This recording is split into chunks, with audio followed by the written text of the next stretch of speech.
Well, thank you. I thought I'd quickly introduce people in front of you. So we're going to start off with Ali Kazemi from Hansuki Consulting. He's a tax specialist, so no surprises as to guessing what he's going to be talking about. Then we move on to Julie. Julie hasn't got anything prepared in the way of slides, but is going to talk to you about fraud and the banks and confirm your sort of understanding and talk a bit about defences and so on. Then we'll move on to Colin Rowe, which will follow on quite nicely from that, because Colin's going to talk about consumer education. So what can you do about your clients and how they're going to be better protected against financial crime in general. Then on to Alan Ward, who's from Stevenson Harwood, which is coincidentally where I used to work quite a while ago as well. Alan's a specialist on white-collar crime, investigation and prosecution. I think he's going to talk about a particular case that he's got on at the moment. I am indeed. Our good American friends and various things which might be happening in the SFA. And then we've got Rachel Sexton, who is going to be talking about quite a few things here, potentially. But I think he's going to, out of the list that I've got in front of me, he's going to focus on authorised push payment fraud, or APP fraud, and how that will impact people and what to do about that. And then I'm going to quickly wind up with a bit on cybercrime, because I've been chairing this EU task force on cybersecurity policy for the financial sector of late. So despite Brexit, we are still doing things with Europe, you'll be glad to know. Right, without further ado, Ali. Fantastic, thank you. So I don't have any slides, shall I? Yeah, just talk. That's fine. Good, well, thank you very much for inviting me. Thank you, George. And I always find that, sort of like tax crimes have been the poorer cousins of within the financial crimes family. And that sort of like is beginning to change. And with change, there is uncertainty, and people are, setting up and taking notice. And the specific piece of legislation that I'm going to be talking about is the Criminal Finances Act of 2017. And the Criminal Finances Act of 2017, it did some wonderful things. And there's two specific ones I'm talking about today, which are, it introduced two new strict liability offences. And there is what we term the Section 45 offence, which is the failure to prevent the facilitation of the evasion of UK taxes, and the Section 46 offence, which is the failure to prevent the facilitation of overseas taxes. Okay? So these are the two strict liability offences. And when I refer to strict liability offences, they follow the same mechanism that was used in relation to the anti-bribery laws. So very simply, as long as the event has occurred, the institution is liable. Okay? And the only defense for the relevant body is to demonstrate that it had instituted relevant reasonable prevention procedures. So very simply, the institutions are guilty unless they have put in place these procedures.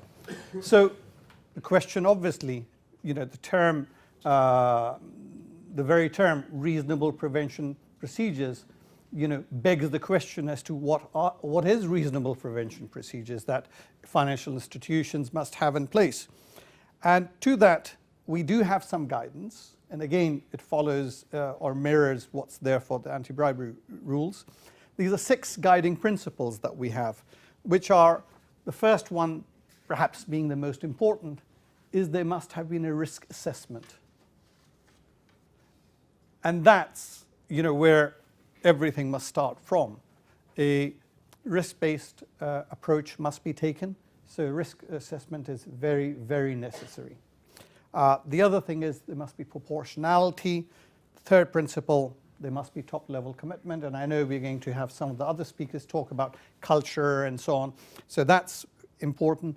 There must be due diligence. A lot of the time, the guidance does provide for the fact that you should be able to leverage off your AML KYC sort of like procedures, but depending on the level, the severity of risk, there may be the requirement to introduce specific due diligence procedures.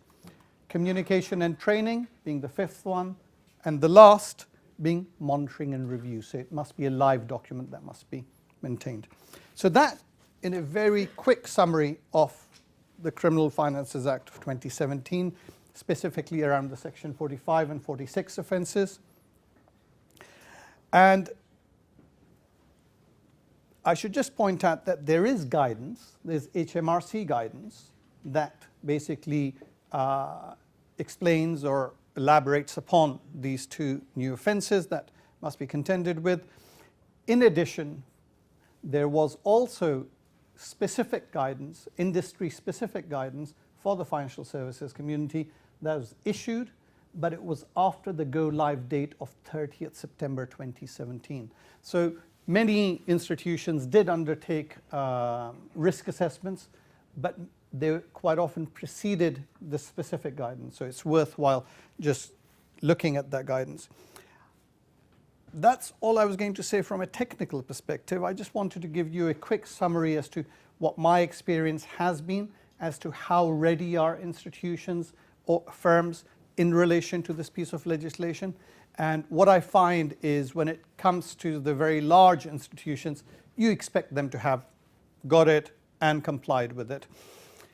What I'm finding in the banking sector when it comes to sort of like the smaller, the overseas and the challenger banks, it is quite patchy. When it comes to the insurance companies, they have been pretty good. But the sector that probably is, highest in terms of risk is the wealth management, investment management sector. It is actually quite shocking because these institutions, not having undertaken these 6 principles, they're just waiting. It's only a matter of time before, something goes wrong and these institutions will be found guilty and there will be no defense against that. So that's the state of the industry. The other thing I should mention, and this, even the big boys who did, have managed to get the Section 45, 46 sort of like antidotes to them in place, what it has also revealed is a much bigger problem, which is the fact that serious tax crimes were already a predicate offence under the money laundering rules. So these institutions are, potentially under the POCA legislation. And what is odd that the detection and the prevention systems that should have been there for tax crimes are not there. The number of AML or financial crime policies that I see where tax is essentially, gets, sort of like lip service, it may be mentioned, in many it's not even mentioned. So I think this is an area to definitely watch. Okay, thank you. Is that fine?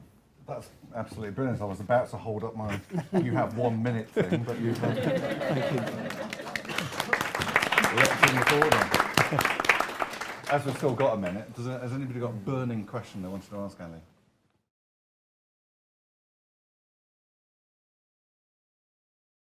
That's a really good question, because one of the issues that I find is there are instances where a risk assessment has been performed, but it has not been performed with the rigor that HMRC would expect, or it would be able to withstand a challenge. So what is the knowledge level? But it doesn't actually have to be very complicated, but it has to be very systematic. So you go business line by business line, and you go product by product, and that's how you perform a risk assessment. I mean, that's HMRC's own methodology. The moment HMRC walks into a financial institution, the first thing they do is essentially sort of like size you up.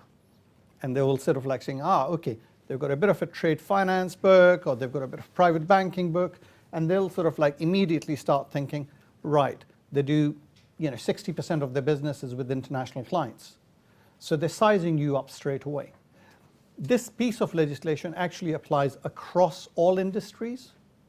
So the moment you sort of like say, I'm a financial institution and I have some international dealings, you already are in a high risk category as far as from HMRC's perspective, yeah. Good, thank you very much. Can we pass over on to Julie? Yeah, thank you. Morning, everyone. I'm going to stay seated if that's okay. So, yeah, my name's Julie. I work for NatWest Bank and have done for 20 years this year. I've spent about 15 years in a fraud role of one degree or another. And the reason I mention that is because I think I've seen over that time an evolution of fraud against banking customers. So, very much from 15 years ago, when perhaps one of the biggest concerns you might have had as a business is counterfeit checks, or your checks being intercepted in the post and being altered. You know, that would have been a concern 15 years ago that we focused on. And over 15 years, I've seen an evolution in cyber-enabled crime. So these are the scams and the different frauds that are committed or attempted against your businesses that really can have quite devastating consequences. So I know Rachel will talk to APP fraud, these authorised push payment frauds or scams. And I'm just going to very briefly talk about the difference between a fraud and a scam as well. As a consumer, if you're the victim of a fraud, you're very well protected. You know, there aren't many circumstances where your bank won't refund you. So here I'm talking about if your card is cloned, or perhaps your credit card number is sold on the dark web and somebody uses it in a cardholder not present type transaction. You're very well protected against those. You'll get your money back. Scams are quite different though. So with a scam, usually there's some interaction where you've played a part. And it may be that you've received a telephone call, a text message, or an email that looks like it's come from your bank or another trusted organisation, and you've responded to that in good faith. So you've received a text message, it's told you that there's been an unknown login on your online banking, and it's given you a link to log into. And you wake up to that text message, you open up the link, you are concerned that your online banking account is at risk, and you log into the website that's in the link. Well, that text message hasn't come from your bank, because no bank in the UK will send you a text message with a link to log into your online banking. But you'll visit a website that looks very much like your bank's website. It's a copycat version. Any of the details, any of the credentials that you enter will be captured and harvested and used by a criminal entity. So this is where you've actually played a part and you've provided some information. Same over the phone. So over the telephone, perhaps you've received a call and it's very convincing. It sounds like it's your bank, but it's not. And you've revealed information that's allowed for an unauthorised payment to be made from your account. Those are quite different in terms of whether or not you'll be compensated by your bank, because you've played a part, you've provided information, you've allowed for a payment to go. One of the biggest problems we have for business customers just now is change of bank details scams or bogus boss scams. So you might be familiar with these, perhaps you've fallen victim or you've experienced an attempt of one of these. So this is where you have a regular supplier and you receive some sort of communication from that supplier, and it's likely to be an email, and it will look perfectly legitimate. It looks as though it's come from your supplier's email account, and it's informing you that they've changed their bank details and any future invoices should now be paid to a new bank account number and sort code. And you receive that, you may do some due diligence, which might be checking that the email address is one that you know, and you update your accounting software, and the next invoice is paid, not now to your supplier, but to the criminal organisation that sent you that email. So that might be something you're familiar with, and in those types of circumstances, actually it's very difficult for your bank, because what we have now is an instance where you have given us an instruction to pay that account. And so that has been taken on, we've paid the money as you've instructed us to do so, only later to discover that that was a scam and you haven't actually paid your supplier. And in my time, I've dealt with those cases where it might be a relatively small amount of a couple of £100 or a few £1,000, right up to sort of 4, 5, 6, 7 million pounds. You know, there's no amount that I've not seen, unfortunately. And to you, £2,000 might be enough to send your business off the rails, or it might be a much more significant amount. Perhaps you can absorb it, perhaps you can't, but there's no doubt about it. You don't want to absorb it. You don't want to be the victim of those scams. And I think what's so frustrating for the banks, certainly for our bank, is that much of what we see our customers falling victim to is easily avoidable. Having knowledge is power. So understanding how criminals will target you and how to look out for it is really what's important. Education is key. the bank that I work for have invested in education. So we have a small army of community bankers and tech experts out in the communities. We have a small number of them here today because actually, even me myself, I need to continually stay educated as well, and that's what they're doing here today. They go out into the community, they talk to customers and other members of the public about fraud and scams and what to look out for, how to prevent, how to mitigate, how to come back from an event as well. For our non-personal customers, we have a lovely group of colleagues as well that go out to our non-personal customers and educate the accounts team about how to use our software, what to look out for, what processes to have in place, because processes and education are key. They protect you, your business, and your employees as well. I'll stop there. I'm happy to take any questions if anybody has one. Yeah.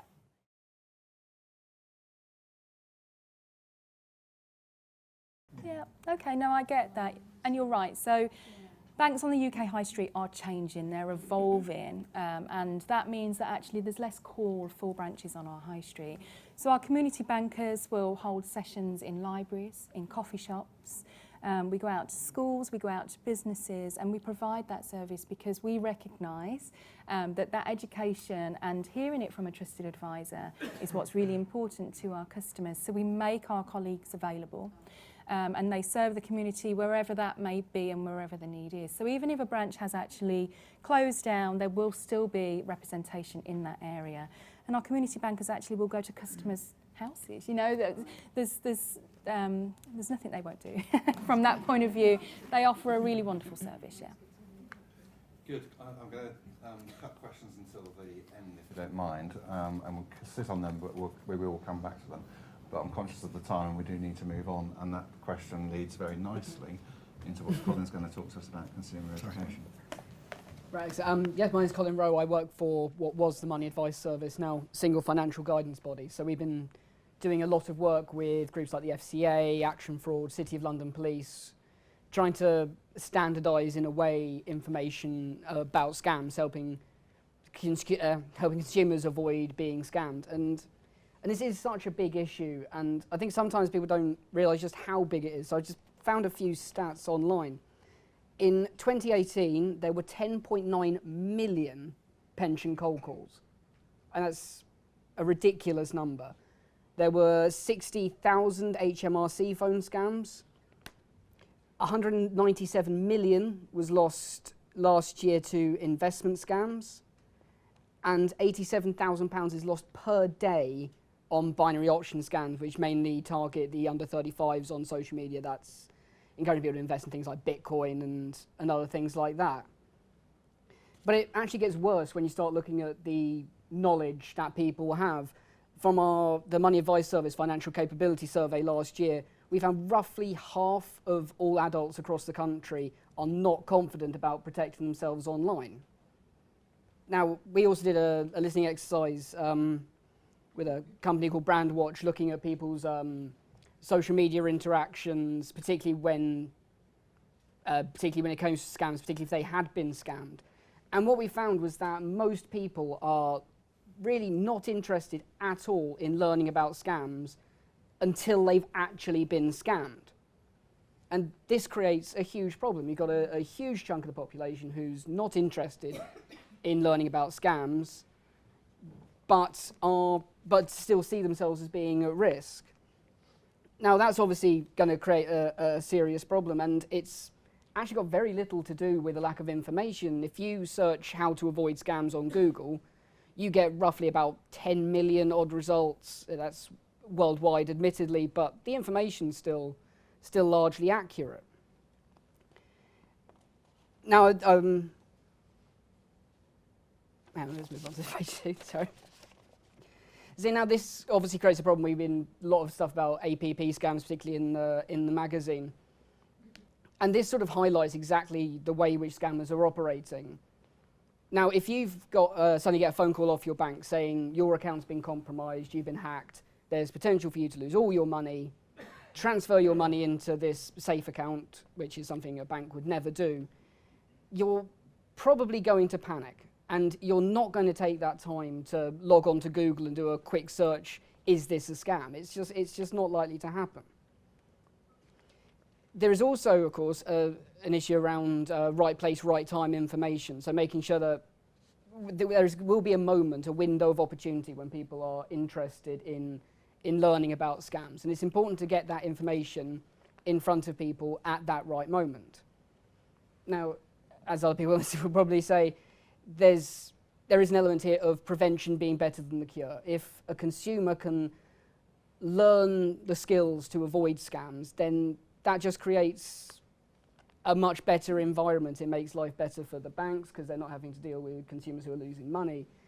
The financial ombudsman would have to deal with less complaints about the way banks deal with scams potentially, and it just frees up a huge amount of resources.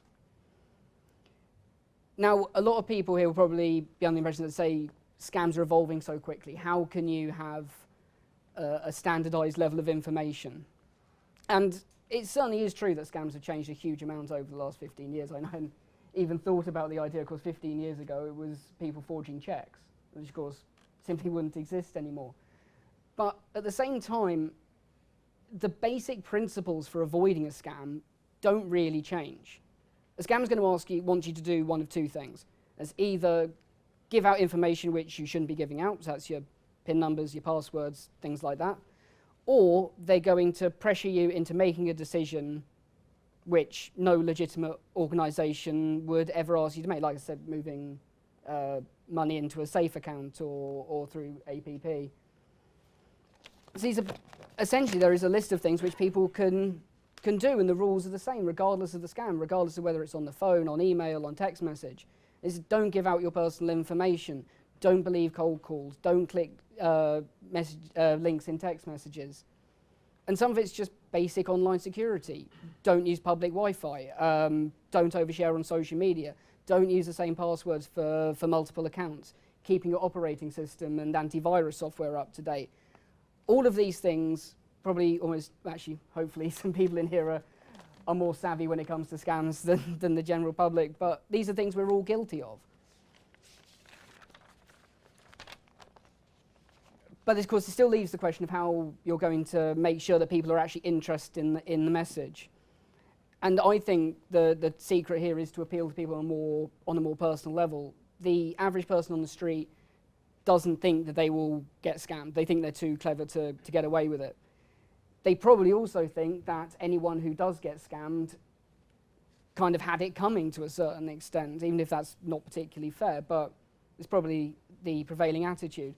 The thing which we've been working on recently is to encourage people to spread the message, because I think one thing which people do care about is their friends and family. The last thing someone wants is their grandparents to get conned out of their pension pot, or for their parents to fall for an HMRC scam, or anything like that. Now, it's something which I've had a conversation with my parents and grandparents about, to make sure that they understand that they will not, the ways in which they're going to be targeted, so they have the option to avoid it. And I think that is certainly an area where there has to be a lot more work encouraging people who are engaged with the subject to spread the message. And there's certainly things which banks can do in terms of helping to spread this message. And I think we are all adjusting to a very sort of different world when it comes to scams. And I think hopefully we can, by sort of working together and by focusing on the right areas, hopefully we can start to educate the public a bit more so they are in a position to avoid the scams and hopefully keep their money. That's about it from me. Excellent. Well, this is just extraordinary because everybody's been keeping not just ahead of time, it's just incredible. So thank you very much for that. It's got time for a very quick question if anybody wants to raise one. Yes.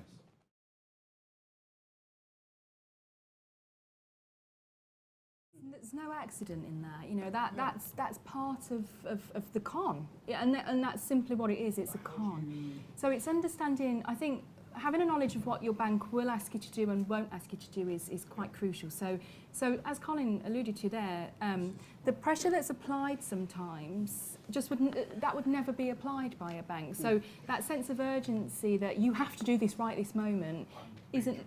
Yeah. No, but I think I don't necessarily think you are. So there's no accident in terms of sometimes when these phone calls are made or when these text messages are sent, they're sent at a time in the day when they know you might be at your most vulnerable to believe something like this. And I've never met a victim of a fraud or a scam that thought they would be a victim of a fraud and a scam. And often I work with large corporations that have fallen victim. So really intelligent people working at the business that understood all about these scams and had received the education. But when it happened to them, they didn't recognise it for what it was because it was much more professional than they anticipated it would be, or that sense of urgency caught them off guard.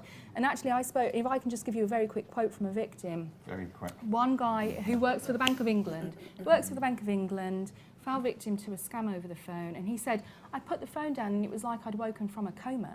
Because in that moment, he forgot everything he knew about fraud and scams and was just so sucked into the urgency of the phone call, but immediately put the phone down and thought, what on earth have I done? And I just thought that term, it was like I woke up from a coma, was really telling in getting across what it feels like when you're in one of these phone calls. The dark side are very adept at psychology. They're very highly It's trained. social engineering, Social and engineering these is people are another subject we very, need to cover on another very well. occasion.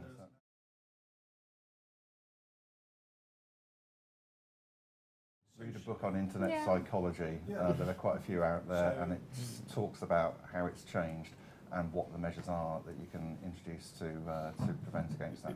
I need to keep us to time, so if we can over to Rachel. Thank you. My practice at EY really focuses on fraud and investigating fraud, but also we work with our corporate clients to look at how they might detect and prevent it much, much sooner. So many of the things that we're already talking about, I work with our clients to look at how they can prevent and detect that and what they can put in place. And so many people have already mentioned this morning about how fraud has changed over time. And I've been investigating fraud for about 20 years. And in that time, it has changed immensely. Most of the fraud was quite small. It might happen many times, might have been high volume, but small frauds that were not, that you didn't use cyber-enabled tools to commit that fraud. There's a lot more fraud that's being used or being committed through cyber-enabled means these days. And so as fraudsters evolve, and I always tell my clients when I talk to them that there's no one who's more inventive or more creative or innovative than fraudsters. They have to find ways around everything that we put in place to go against them. This is their full-time job. They're trying to find a way to steal the things that other people have, so assets that banks and asset managers hold. So also the other thing is there are so many different fraud typologies that we're seeing. They change on a very regular basis, and we're always trying to keep on top of what's happening next, using intelligence, both from all of the banks that we work with and all of the other interested parties. What are the new fraud typologies that are coming up? How can we communicate that across all of the different people who might be victims of those? And also, just coming back to the points the previous speakers made, how do we educate our customers so they understand too what the new fraud typologies might be and how they can be aware of the things they shouldn't be doing and how they can be compromised in different ways? Because as every door shuts, another one will open where a fraudster says, this is another way I want to try to take over an account. And we've already talked a lot about what authorized push payment fraud is, so I won't talk much more about that other than to say many of the banks have seen the losses of authorized push payment frauds just spike in the last couple of years, and they've been looking to see how can we combat this? What are the things that we can do to lower our losses around authorized push payment frauds? And one of the things they are very much doing is around customer education and customer awareness, so customers know what's happening. Another thing that they've been looking at is how do we deploy machine learning tools that we have at our disposal to help us detect this fraud much sooner, so we can call our customers and say, we think you might be at risk of being a victim of authorized push payment fraud. Is this really what you want to do?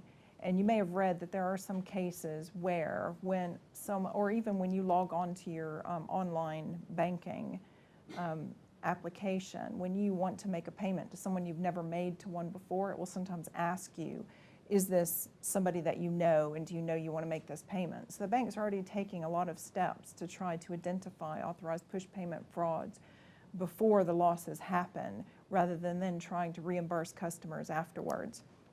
And you might know that the Financial Conduct Authority put out a consultation paper at the end of last year asking the industry, asking the financial services industry about authorized push payment fraud and what they should be doing in this area.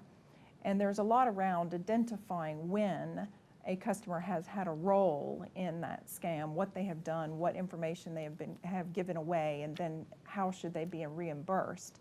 And the idea is really to understand when a customer has been a victim of a scam, hasn't done this in a malicious way, hasn't given away personal information or a PIN number, and that they really need to be reimbursed. It's also about identifying vulnerable customers.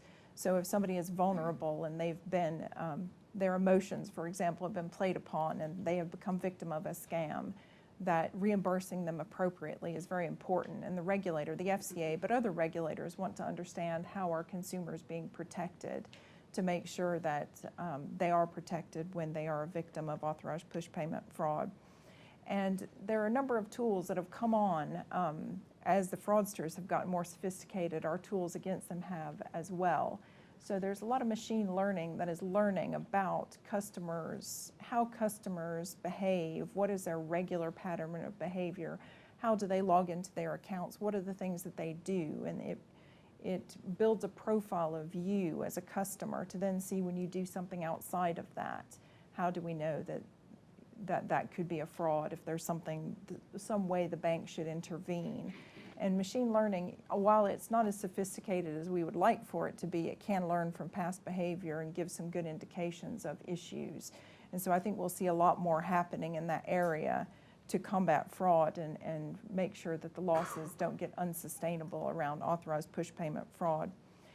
The last point I would make is although authorized push payment fraud is a big issue at the moment, I do think once we are able to combat this, we'll just see the fraudsters move in another area. So I think one of the main things I'm looking at and talking to my clients about is how do we make sure we use the intelligence that we have and we share it amongst the industry, and then make sure we continue to stay ahead of fraudsters. Thank you. Brilliant. Thank you very much indeed, Rachel. I'm going to hold questions on that because we're now back on time. I'll hand over to Alan. Thank you, Richard. I'm going to stand up and stretch my legs. Good I've idea. been sat down for half an hour. I'm not getting any younger. We've heard about the assessment, detection, and prevention of crime. Where my role comes in and where I want to take us over the next 5 minutes or so is from investigation to prosecution, and when it comes to it, trial.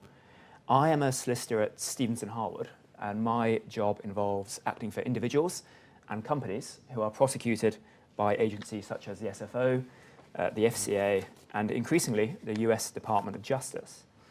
What I want to do over the next 5 minutes to keep us on Richard's strict schedule is tell you about a development which I perceive in the prosecution of white-collar crime, and also with reference to a case I've been involved in for the last 6 years, the prosecution of British foreign exchange traders last year in New York, sound a cautionary note about that development.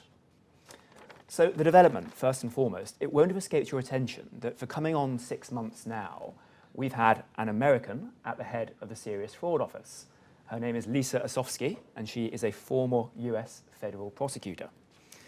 Lisa Osofsky has given various speeches. She's appeared before Parliament, and one theme runs clear through everything she has to say.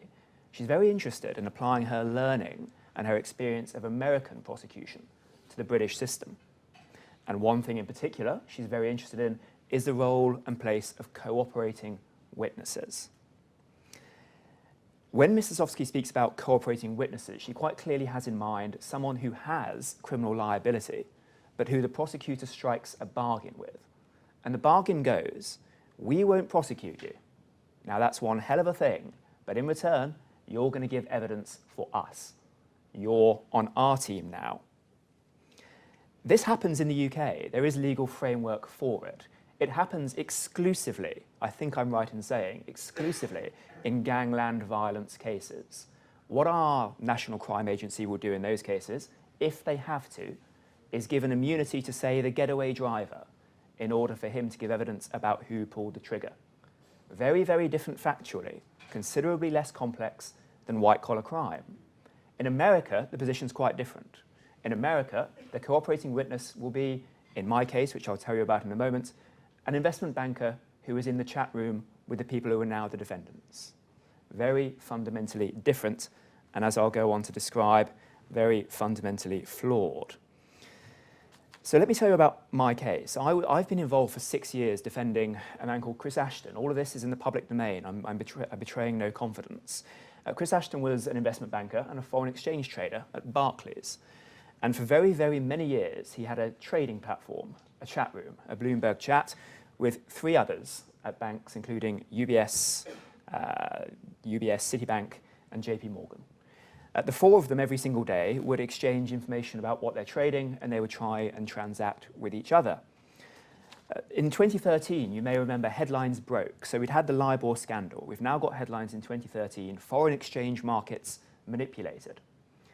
And superficially, there were similarities between what was happening in foreign exchange and what was happening in LIBOR. The similarities were entirely superficial.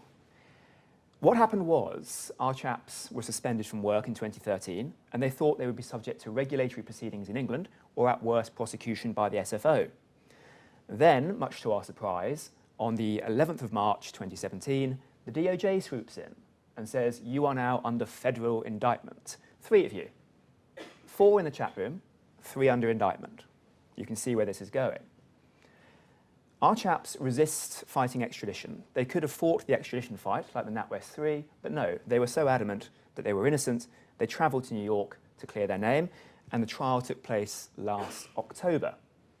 Cutting ahead to how the story ends before coming back to the point, the jury in that case was out for 4 hours, which in white-collar crime trial terms is a blink of an eye. Juries in these cases go out for weeks.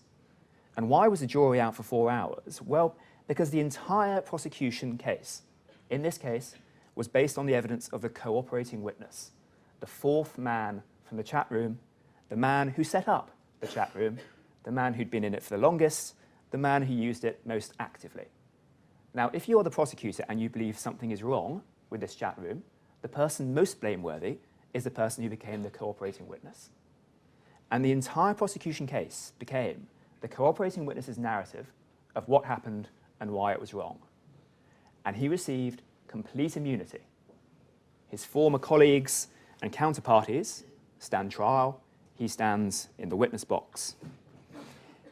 The case fell apart because the jury could see through the naked self-interest with which this witness was acting. If you're offered a free pass, even the strongest-willed amongst us might be tempted to take it and do what's necessary. But the problem is, if we see more of this in the UK, we'll see more of the problems with it. And I'll leave you with this before taking some questions if the subject's of interest. There are 3 reasons why I think our prosecutors should be extraordinarily cautious about adopting this as a means of prosecution.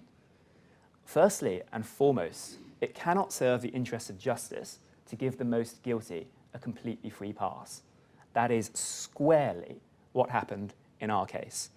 None of them, we said, were guilty, but if someone was, it was the guy giving evidence. Criminal justice isn't a game. It can't be right that prosecutors think letting a queen go to capture 2 knights and a rook is a good deal. Criminal justice is just more important than that.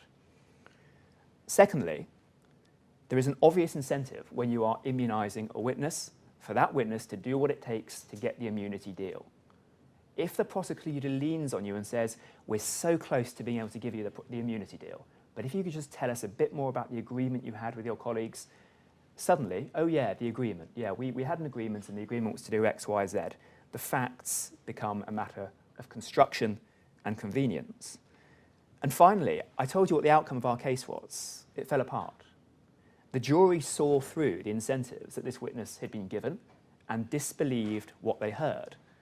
One of the great virtues of our jury system is 12 people between them have an enormous amount of common sense and a strong sense of right and wrong. Juries, when looking at the evidence of a cooperating witness who's been given something enormous in return for their evidence, will always be cynical. So aside from the justice points and the principle points, it simply doesn't work. I'll leave you with this thought. Prosecutors in England are brought up to believe that a prosecutor achieves no victories and suffers no losses. Your job as a prosecutor is not to try and win, it's to achieve justice. I would feel, and I think our justice system would feel, a sense of enormous loss if criminal justice were reduced to a game whereby the prosecutor is willing to try to win at all costs, even where the cost is justice itself. That's all I wanted to say to you. I'm more than happy to take questions. Otherwise, I'll come back to my seat. Great, thanks so much indeed, Alan. And yes, a number of worrying developments in the law coming across the Gulf Stream over to our shores, not least DPAs, UWOs, where you get reversal of the traditional burden of proof. DPAs are pretty much all about clear-up rates, prosecutors hitting KPIs, and not really about justice at all. Unexplained wealth orders. Oh, right. DPAs are deferred prosecution agreements, Yes. which have started gaining popularity, so they've just become possible in France, for example. Good. Any quick question? Or shall we save it to the end? Okay, I shall quickly move on to, I was going to mention, do a little bit on cybercrime, which has become a bit of a pet subject for me. And I was obviously the subject of this task force, which I've been chairing in Europe. But before we get on to that, I just want to do a quick survey amongst the audience here. So who here does electronic banking? Crikey, every time I ask that question, the numbers go up and up, and it's almost it's about 90%. The last few couple of years I've been finding it's about 70 to 80. Okay, of those people who put their hands up, can you keep your hands up if you do only electronic banking? Crikey, and the number's really rising there as well. And keep your hand up if you do only electronic banking with only one bank. Very small number, but that is also growing. I find that really quite disturbing from the eggs in one basket sort of kind of point of view. So cybercrime is very much the world's fastest growing crime. I would strongly encourage people to diversify your risk and not put it all with one bank. The thought of, even if it's a genuine mistake in the software or something, which people like TSB, God bless them, managed to wander into, the thought of having your business shut down by a bank basically for a couple of weeks or more is just not good. And there's lots of other cases where electronic banking has been interrupted beforehand, so I would strongly advise that you spread your risk personally. But cybercrime has developed really, really quickly. It's the world's fastest growing crime and has overtaken global drug trafficking as a serious thing to watch out for. Another big reason for paying huge attention to this is that, according to various research carried out by Gartner, 80% of firms hit by a serious cyber issue go under within 2 years of that cyber attack. And that is only going to get worse the more that we go online, the more that we are forced by certain people, either institutions we're dealing with or governments, to go online, and that is the only solution. Key trends thought to be coming up. This is via people who are in the know down in Cheltenham. First of all, expected big rise in volume. So over the last year, there was something like 317 million new pieces of malware which were discovered. Those are only the ones which were discovered. So that's about 1 million new types of malware being produced every day. That's quite disturbing, really, isn't it? It's not just the rise in volume, but also a rise in sophistication. So top kit, as it were, so this is the stuff which is developed by various governments, whether they are Chinese, Russian, American, UK, Israeli, South African, French, German, Iranian, I could go on. Those are being leaked out into the dark web, and they're pretty good value, I have to say. If you want to get hold of one of these bits of kit, you can do an awful lot of damage through just an outlay of a couple of $100 even. So you've got the problem with all this top kit from government is being leaked out onto the dark web. Why do they do it? Because of deniability. If I've launched an interstate attack, I don't want you to know that actually that's come from Israel when actually it's been sent from Russia or whatever. So that's the reason they're leaking it out. But of course, it is basically educating the organised crime groups. We perhaps ought to find a different way of dealing with this. Cybercrime is obviously is quite often put around as just a single term. I would encourage you to look at the 5 different kinds of sort of main cybercrime actors. So advanced persistent threats, which is a APT, and a euphemism for government threats. You are very unlikely to be able to pick these up, to be perfectly honest. They are really quite extraordinarily ingenious. But they do leak out, and then you've got to look at the threats from organised crime groups, from people who are just your general standard hackers that you've known about and heard about for decades now. Cyber terrorists, these used to be fairly hap-handed, but are actually growing in sophistication now, so they've managed to get into US Central Command website, for example. They've managed to get into drones and stop them from attack, so they are getting quite sophisticated. And the amount of funding that they get is quite extraordinary these days, or was, at least until IS or Daesh was severely limited in Syria. And then the other one I wanted to mention is the people carrying out cyber espionage. Now this sounds very sort of next James Bond movie kind of thing. It's not that. Cyber espionage in these terms covers things from employees getting a bit disgruntled, moving on to another organisation, taking a whole load of client data with them, taking various other lists with them. You can spot them quite easily because they know that things aren't going to go a particular way, and you can see an awful lot of emails suddenly starting to go to their private email address, taking some of your stuff with them. And there's a whole load of other elements of cyber espionage which you need to watch out for and keep under wraps. I quite often meet up with people who are still meeting a bit of resistance from management about increasing their sort of cyber awareness, whether it's cyber training, whether it's getting some new kit, whether it's getting some new software. So there is very much a silver lining which you need to remind them of. So improved cyber security, improved cyber hygiene, improved cyber skills. We've got a massive shortage of cyber skills in this country. We reckon it's about 2 million people or so. But at the same time, it's not just a shortage of the cyber experts, it's our own skills. So you could go do things like have a look at the European computer driving license, for example. I don't know if anybody here has got a qualification in that regard. But on that driving license, there are lots of different elements as to certain things which you should be able to do. And it's cut up between things that you do in like Word documents or PowerPoint or various other elements, and cybersecurity is one of those elements as well.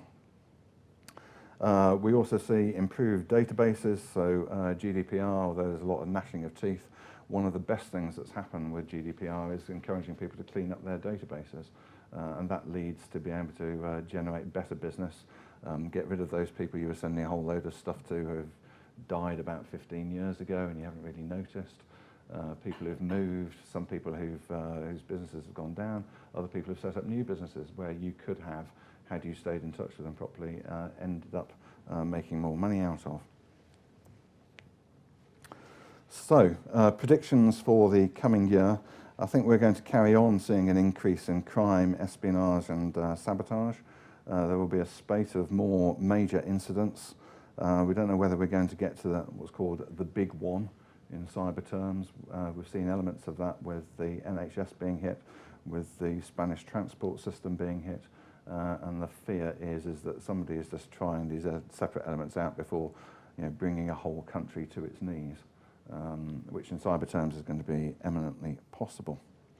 See a bit of pain settling in GDPR. We've already started seeing some fines, for example, from the French regulator on Google, which is a reasonably significant fine in French terms, though it wasn't really going to hit Google in financial terms. Might have some new laws on the way. One of the thorny issues which we were discussing in Brussels was the question of liability. With banks and customers who've been scammed, the banks are saying, well, I'm sorry, but it's your mistake. You clicked on this link. You should have spotted it. Other people are saying, well, it's a clone of your website. Surely you should be trawling for that and taking that website down. And a lot of banks do that. I was talking to some of the Nordic members of my task force, and I said, well, we don't have that sort of problem in our country. Why? Well, because under their local law, the bank is required to accept the liability and sort out a system which is going to work, and if it doesn't work properly, then it's the bank which picks up the tab. Other countries like Austria, some of the banks there will voluntarily accept the liability, others will fight it all the way through the courts. So we do need to sort out a bit on liability. Whether that will be coming through as a European directive or not remains to be seen, because obviously it's highly contentious. Right, a whole load of other predictions there, but I think the best thing for that is if you ask me afterwards, and I'll send you a little thing which has got all the rest of the predictions in there. But there are three things really to focus on: governance, risk management, and capability. And I think if you've got those three things sorted and addressed, and that's the only three things you write down from my little talk here today, then please let those be it, and please make sure that you take that on board. Thank you. Right, with that, feels a bit odd sort of walking over from giving a little talk and then sort of sharing things. But I know we have quite a few other questions bubbling under in the audience about various things that people have said. So now's your chance. Yes.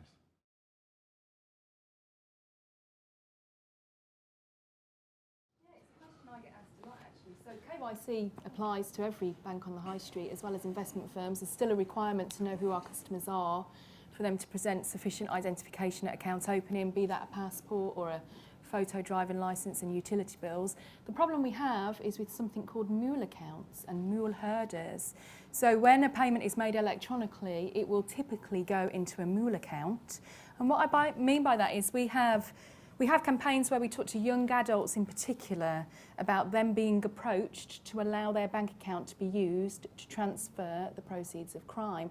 Now, sometimes they're naive to how their account will be used, and they might not realise that their account is being used to transfer the proceeds of crime. So this is a completely legitimate account, perhaps being used by a student, and they've been approached on Snapchat or in the pub in a university town to allow their account to be used to transfer money, and they'll have perhaps been paid a small fee to allow that to happen.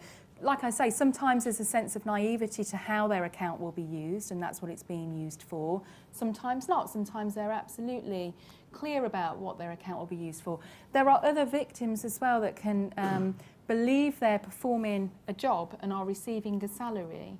So working at home, they'll see an advert, perhaps on social media or in a newspaper or something like that, and they'll apply to it, and it all perhaps sounds too good to be true, but essentially they're told to transfer money when it moves into their bank account. So they're legitimate accounts, and then the money is moved maybe overseas, or it's withdrawn as cash and sent on, and then it becomes very difficult to trace. So within the UK, let me be really clear, banks work together to combat fraud. There is no sense of competition when it comes to stopping, preventing and halting fraud. So banks in the UK work together. If we see money moving around the UK, we'll work together to follow that money and to track it down. But ultimately it will either go out as cash or go overseas, and whilst we still trace it, it becomes much more difficult to recover.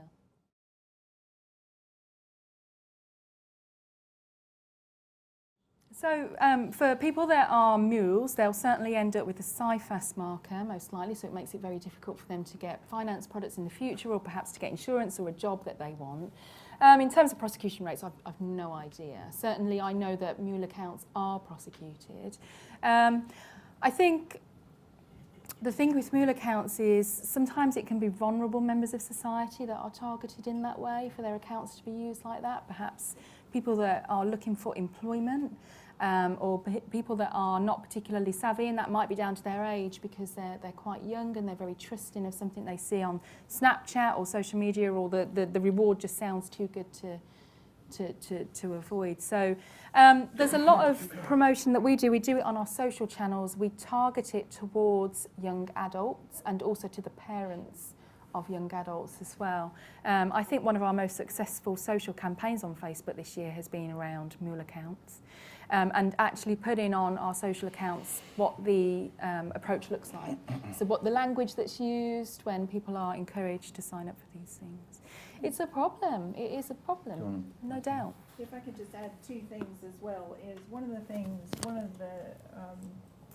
I guess, failings that have stopped APP fraud from being so successful is when you make a payment, the receiving bank doesn't match up the name of the receiving account with the account number. So that's how you can get a payment into your account when it's meant for someone else, because there hasn't been that matching. And that's one of the things the payments regulator is looking at, is requiring banks to do when you receive a payment to match up the account with the name of the person receiving the payment. So when that is technologically able to happen and the banks start doing that, which they are predicting will be later this year, that should help combat some of the APP fraud, because you couldn't use a mule account. If somebody thinks they're paying one person and it goes into an account with a different name on it, that would get stopped there. So that is one thing the industry is doing to identify when a payment is being made to someone who it is not intended for. But it's absolutely right. A lot of times with the mule accounts, the money is sent abroad very quickly into shell accounts in offshore jurisdictions. And although there are investigations and attempts to retrieve that money, sometimes it's in a shell account and it's gone before you can get to it. And those offshore companies, the KYC hasn't been properly done on those, and oftentimes they're just, the directors of those companies are people that aren't aware of what's going on, or they're just shadow people, and you can no longer get the money back. So that's one of the things that the regulator is trying to help with now. The whole process has become fraught with just stupid approaches to things. So, we're just trying to do things so quickly and so in such an automated fashion that we're just not paying any attention to any human intelligence anymore, is my view.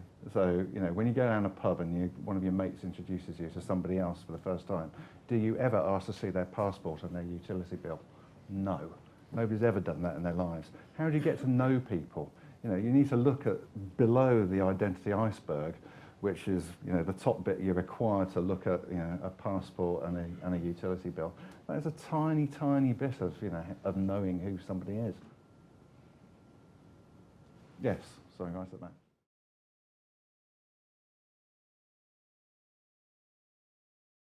So it was actually, I think, 6 or 7 trade bodies who had put the document together. And within the original legislation, there was provision for this. So whilst it has been issued by the Treasury, it's not Treasury speaking. So it's just basically saying, yep, I recognize these 7 bodies, and if that's what they've come up with, it will help you. So it doesn't constitute law, but it can be used for interpretive or guidance purposes. Yep, so if you go to UK Finance, they will have it, I think, sort of like Investment Association. So it was a group of these guys. Yes.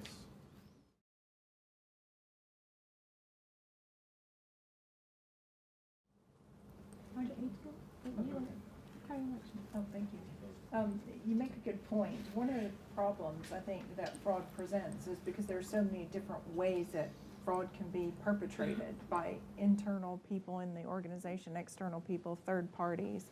So what I see is organizations do have target operating models in place that identify what kind of fraud are we likely to be victim to from within through our staff or through people being able to hack in and exploit our systems. Those are the main ways that you can be a victim of fraud internally by your internal staff or internal parties. And also, it's not just fraud from a physical sense of stealing money or assets. It can also be data. That's something we're seeing a lot more of. I know that it was mentioned earlier that people downloading data that they shouldn't have, customer data or other data that can be sold outside, is starting to be also something that we're seeing a lot more of. And really what organizations are doing is performing an annual, at least annual risk assessment to understand what types of fraud can we be victim of internally, what are the assets that could be exploited and taken and used somewhere else, what controls do we have in place that can actually make sure that that is monitored and that you pick up instances of fraud, and then how do you act on that when you find it. And again, coming back to the use of machine learning, one thing that many of my clients are doing are looking at what's all the data that we have available to us internally, and how can we monitor some of that data that can give us alerts when we think something unusual is going on. So monitoring things like when a staff person goes to a different part of the premises that they're not normally in, when you swipe in and swipe out on the doors. If there's somewhere that you don't usually go, that might give an alert. If you also look if they're accessing or trying to access part of the systems or a shared file that they wouldn't normally go into or wouldn't need for their work, that also would put up an alert. And really looking to see what are insiders, what are employees, staff, contractors doing, and are there things that they're doing that might indicate that there's a risk, and investigating that as well. So really internal fraud is treated a lot like external fraud, except for the internal frauds can be, while they're not as common as external frauds that we've been talking about so far, they can be much more catastrophic. So if you look at things like the patisserie Valerie that just happened, you had a small number of employees that have essentially driven that company into bankruptcy, so where it had to be rescued. And that's when you really want to look to see how you can prevent or find those frauds as early as possible. In the work that we do, whenever we get called in to help investigate the frauds have always been going on for a number of years before they're discovered. So they can cause quite a bit of damage because internal people within the organization know the controls and know what's there, so they can find ways to get around them much more than somebody on the outside who doesn't have that internal knowledge. So you're absolutely right. It's as big an issue as external fraud. And the average fraud has been going on for 3.5 years before it gets discovered.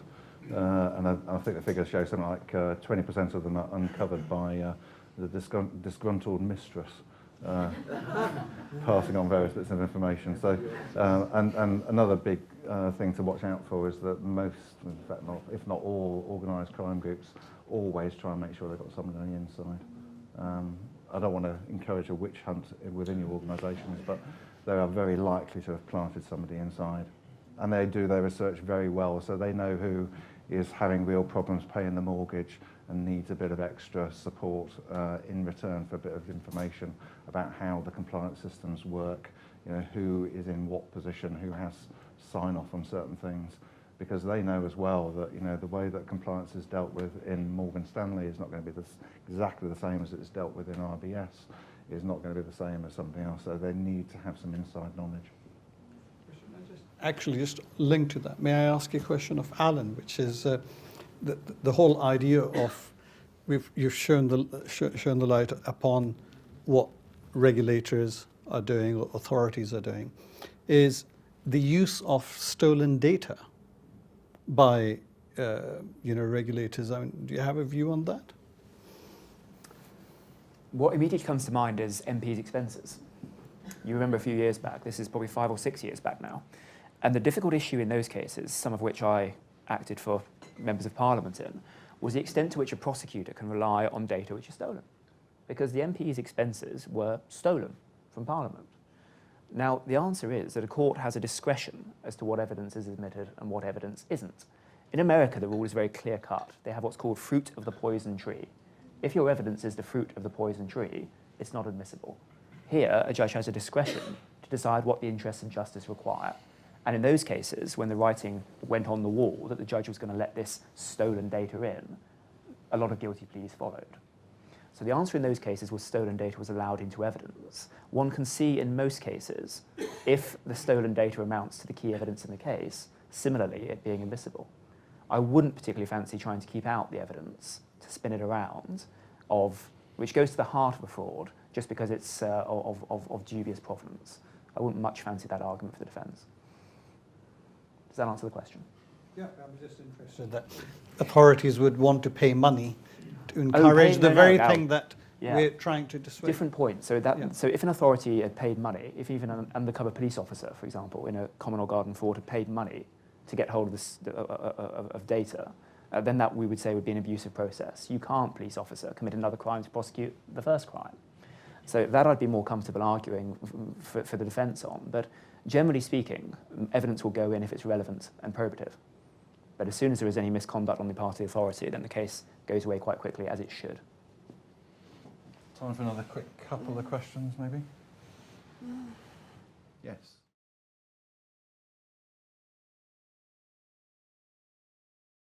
I will quickly say that, generally speaking, over the last 5 years, European cooperation amongst regulators has been good. I'm afraid to tell you that I've seen it go off a cliff in the last 2 years, and you can perhaps guess why. Those cryptocurrencies aren't regulated, are they? Bitcoin isn't regulated. So whilst you may have a firm that's selling Bitcoin that's regulated by a foreign regulator for something, it won't be for selling Bitcoin. And you're right, I guess as a consumer you want more protection to be able to identify what's the right thing to buy and what's not. But sometimes licenses may be given to a company for something, and then they promote that they have that license to sell something else. And you might argue there that a competition regulator in the UK would say that they've not fairly represented themselves. But like you rightly point out, they're not necessarily firms that are based in the UK. So and I think you'd agree, Colin, just understanding what it is that you're purchasing from whom and how it's protected is really important. But you know, Bitcoin is not regulated, as some folk in Canada are finding out with this extraordinary case that's going on there. We need to be slightly careful about this on crypto, because derivatives on crypto are regulated. Funds involving crypto are also regulated. So it's a bit like it's treating it like a currency. So if you've got currency derivatives, those obviously are going to be regulated. Your point about Cyprus, very briefly, if it's Archbishop Makarios III Avenue, might need to look a bit closer. There's an interesting one which I came across recently, very similar idea to the binary options thing, which I will not for a second suggest I actually understand it. But I'm trying if it was on Instagram or Snapchat. But essentially, similar kind of principle, a company got in touch with you saying you can make massive returns by investing in whatever it was they wanted you to invest in. Utterly unreasonable time frame, to the extent where 3 hours later, you got another message, supposed to be from the same company, essentially it was a JPEG, showing how your money had grown over the last 3 hours. Like, ridiculous thing. Honestly, it was saying you'd gone up like 300% in 3 hours, and saying, invest more. Second you invested more, disappeared off the internet completely. And it was, and how do you sort of tell someone not to invest in something like that when it looks like such a good deal and they seemingly are able to provide you with this information? Yeah, so have a look at the crypto, because some crypto is quite good because it is actually tied into something of value. So that's some of the crypto projects I've been working on. But one of the other ones where it's just basically a Ponzi scheme, yeah, it's Wild West, it really is. But the regulators, I think the international regulators are getting together on crypto, and there is an idea mooted that there will be some crypto regulation at some stage this year. I think the FCA produced something about a week or two ago, didn't they? Yeah.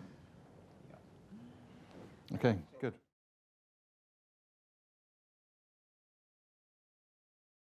This is almost exactly the same as the BCCI scheme of many years ago.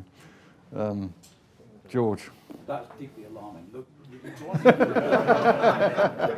carry on for a very long time. Let's do this again. I know there's a big waiting list for today. Before thanking you for coming and thanking the speakers, I should say that Julie, Rachel and Colin are the lucky speakers here. They came via our friends at the Chartered Banking Institute. Alan, Ali and Richard are less lucky. We're like the Hotel California. You can check out, but you will never leave. Alan is coming back next week with one of the people he saved from the American legal system, quite rightly, in one of our fellows and Chartered members masterclasses. I think they're pretty much fully booked, but if anyone would like to come, see me afterwards after school. And if any Chartered Banker friends would like to come, do see me as well. The week after, on the Tuesday, 2 weeks tomorrow, Ali is speaking in more depth at our office at lunchtime about corporate criminal offences. and shortly after that, Richard is speaking. It's top secret, so he doesn't know about it yet, but Richard is speaking on Mother Sila. Look, can I thank you? Okay. Okay? Can I thank you all very much for coming? I'll just put in one final commercial for our friends in Cambridge.